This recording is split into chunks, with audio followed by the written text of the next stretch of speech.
Cartoon story.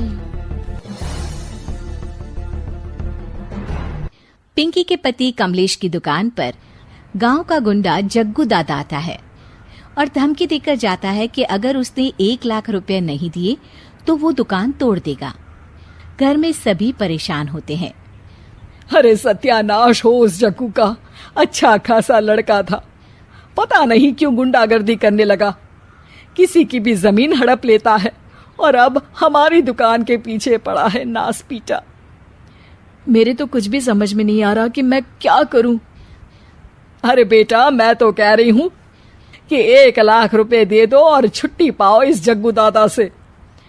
नहीं माँ, मेहनत की कमाई है, ऐसे कैसे दे दूं? मैं तो 1 रुपया भी नहीं देने वाला उसे।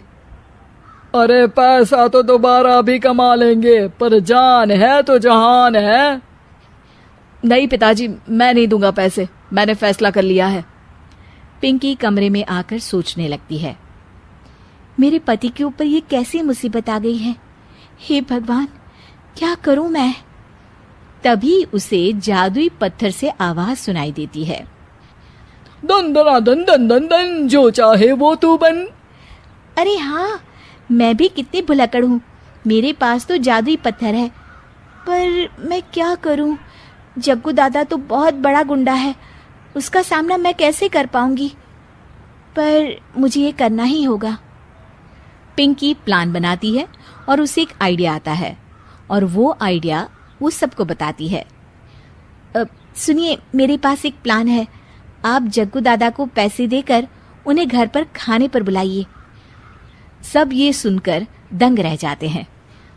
लो और सुनो, अरे वो तुम्हारे दूर के चाचा नहीं है जिसको खाने पर बुलाया जाए। जग्गू दादा है इस गांव में सबसे अमीर और 1 नंबर का गुंडा। ओफो सासू माँ, मैं जो कह रही हूँ वो करके तो देखिए।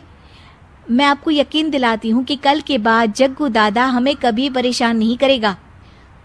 पिंकी के कहने पर कमलेश जग्गू दादा को रुपए देता है और उसे अपने घर खाने पर बुलाता है।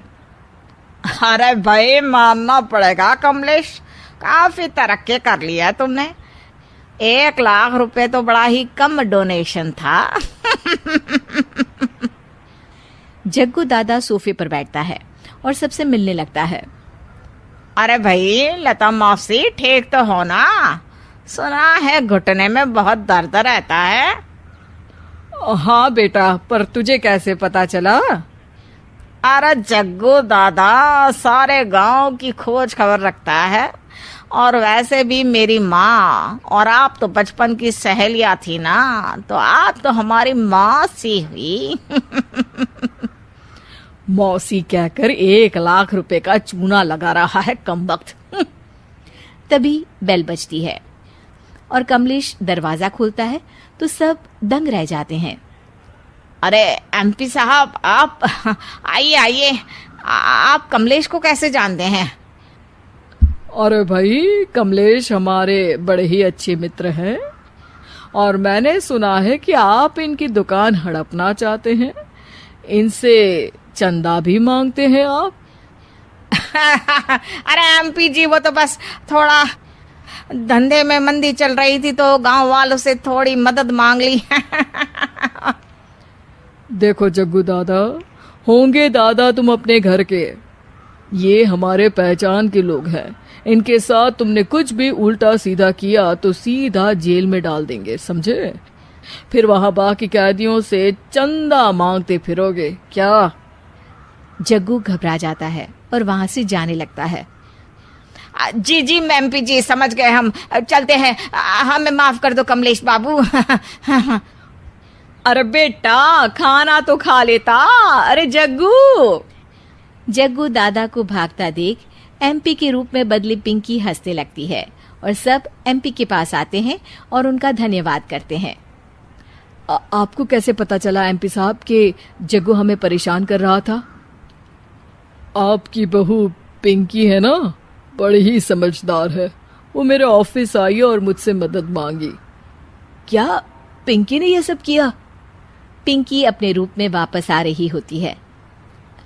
अच्छा, मैं चलता हूँ, मेरा मतलब है। अरे ऐसे कैसे, आप बिना खाना खाए नहीं जा सकते, आइए आइए। नहीं नहीं, फिर कभी मुझे जाने दीजिए।